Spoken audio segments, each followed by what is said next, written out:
Мамлекеттик кызматта иштеп туруп коррупцияга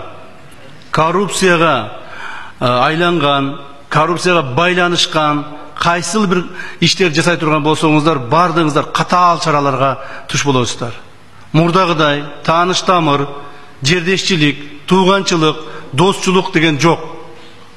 Ким мамлекет кызматта иштеп ушул коррупцияга аралаша турган болсо, президентибиздин тапшырмасы негизинде ар бириңиздер жоопко тартыласыздар. Ошондуктан мамлекеттик кызматка келип иштеэрдин алдында ойлонгула. Ар бириңиздер ойлонуңуздар.